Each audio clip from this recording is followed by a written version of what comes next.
ನನ್ನ ತಂದೆ ನನಗೆ ಕಲಿಸಿದ ಒಂದು ಸಣ್ಣ ಆದರೆ ಅತ್ಯಂತ ಶಕ್ತಿಯುತ ಪಾಠವನ್ನು ಇಂದು ನಿಮ್ಮೊಂದಿಗೆ ಹಂಚಿಕೊಳ್ಳಲು ಬಯಸುತ್ತೇನೆ.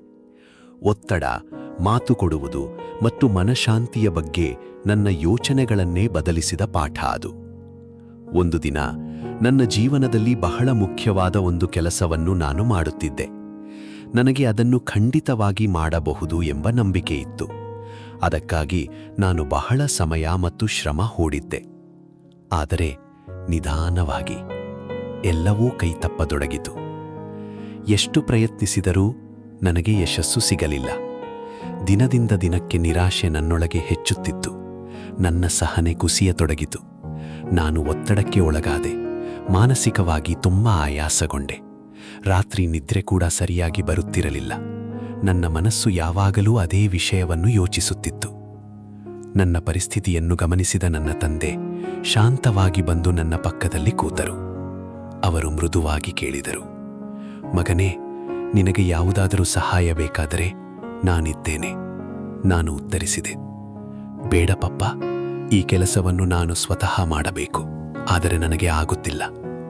ನನ್ನ ತಂದೆ ಶಾಂತವಾಗಿ ನನ್ನತ್ತ ನೋಡಿ ಕೇಳಿದರು, "ನಿನಗೆ ನಿಜವಾಗಿಯೂ ಆಗುವುದಿಲ್ಲ ಅಂದರೆ ಏಕೆ ಇಷ್ಟು ಕಷ್ಟಪಡುತ್ತಿದ್ದೀಯ?" ನಾನು ನೋವು ಮತ್ತು ಮುಜುಗರದಿಂದ ಹೇಳಿದೆ, "ನನಗೆ ಮೊದಲು ಇದು ನನ್ನಿಂದ ಆಗುವುದಿಲ್ಲ ಎಂದು ಗೊತ್ತಿರಲಿಲ್ಲ. ನಾನು ಎಲ್ಲರಿಗೂ ಹೇಳಿದ್ದೇನೆ ನಾನು ಇದನ್ನು ಮಾಡುತ್ತೇನೆ ಎಂದು. ಈಗ ಎಲ್ಲರೂ ಕೇಳುತ್ತಾರೆ. ನಾನು ಮಾಡದಿದ್ದರೆ ಅವರು ನನ್ನನ್ನು ಹಾಸ್ಯ ಮಾಡಬಹುದು. ನನಗೆ ತುಂಬಾ ಅವಮಾನವಾಗುತ್ತದೆ." ನನ್ನ ತಂದೆ ಸಣ್ಣ ನಗುವ ನಗಿದರು. ಆಮೇಲೆ ಅವರು ನನಗೆ ಜೀವನ ಪೂರ್ತಿ ಮರೆಯಲಾಗದ ಒಂದು ಪಾಠ ಹೇಳಿದರು. ಅವರು ಹೇಳಿದರು, "ಮಗನೇ, ಈ ಗಾದೆಯನ್ನು ಗಮನದಿಂದ ಕೇಳು. ನೀನು ಒಂದು ಮಾತನ್ನು ಹೊರಗೆ ಹೇಳಿದರೆ ಆ ಮಾತಿನ ದಾಸನಾಗುತ್ತೀಯ. ಆ ಮಾತನ್ನು ಹೇಳದೇ ಇದ್ದರೆ ಆ ಮಾತಿನ ಮೇಲೆ ನೀನೇ ಅಧಿಕಾರಿಯಾಗಿರುತ್ತೀಯ." ನಾನು ಮೌನವಾಗಿ ಕೇಳುತ್ತಿದ್ದೆ. ಆಮೇಲೆ ಅವರು ವಿವರಿಸಿದರು, "ನೀನು ಜೀವನದಲ್ಲಿ ಏನಾದರೂ ಮಾಡಬೇಕು ಅಂದರೆ ಮೊದಲು ಅದನ್ನು ಮೌನವಾಗಿ ಮಾಡು. ಆಗುವ ಮುನ್ನ ಎಲ್ಲರಿಗೂ ಹೇಳುತ್ತಾ ಹೋಗಬೇಡ. ಯಾಕೆ ಎಂದರೆ ವಿಷಯವನ್ನು ನಿನ್ನೊಳಗೆ ಇಟ್ಟುಕೊಂಡರೆ ನಿನಗೆ ಇನ್ನೂ ಸ್ವಾತಂತ್ರ್ಯ ಇರುತ್ತದೆ. ಮುಂದುವರಿಸಬೇಕಾ, ನಿಲ್ಲಿಸಬೇಕಾ, ದಿಕ್ಕು ಬದಲಿಸಬೇಕಾ, ಮತ್ತೆ ಪ್ರಯತ್ನಿಸಬೇಕಾ ಎಂಬುದನ್ನು ನೀನೇ ತೀರ್ಮಾನಿಸಬಹುದು. ಆದರೆ ಒಮ್ಮೆ ಎಲ್ಲರಿಗೂ ಮಾತು ಕೊಟ್ಟರೆ ನೀನು ಜನರ ನಿರೀಕ್ಷೆಗಳ ಕೈದಿಯಾಗುತ್ತೀಯ. ಆಮೇಲೆ ನೀನು ನಿನ್ನ ಕನಸಿಗಾಗಿ ಕೆಲಸ ಮಾಡುವುದಿಲ್ಲ. ನಿನ್ನ ಹೆಸರು ಮತ್ತು ಗೌರವ ಉಳಿಸಿಕೊಳ್ಳಲು ಮಾತ್ರ ಹೋರಾಡುತ್ತೀಯ."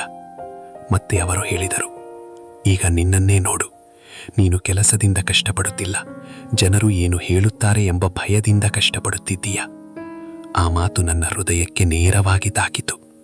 ಆ ದಿನ ನಾನು ಒಂದು ದೊಡ್ಡ ಸತ್ಯವನ್ನು ಅರಿತುಕೊಂಡೆ. ಪ್ರತಿ ಗುರಿಗೂ ಘೋಷಣೆ ಬೇಕಾಗಿಲ್ಲ. ಪ್ರತಿ ಕನಸಿಗೂ ಜನರ ಒಪ್ಪಿಗೆ ಬೇಕಾಗಿಲ್ಲ.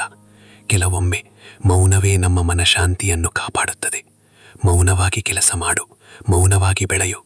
ಯಶಸ್ಸೇ ನಿನ್ನ ಪರವಾಗಿ ಮಾತನಾಡಲಿ. ನನ್ನ ತಂದೆ ಕಲಿಸಿದ ಆ ಸಣ್ಣ ಪಾಠ ನನ್ನ ಜೀವನದ ಅತ್ಯಂತ ದೊಡ್ಡ ಪಾಠಗಳಲ್ಲಿ ಒಂದಾಯಿತು.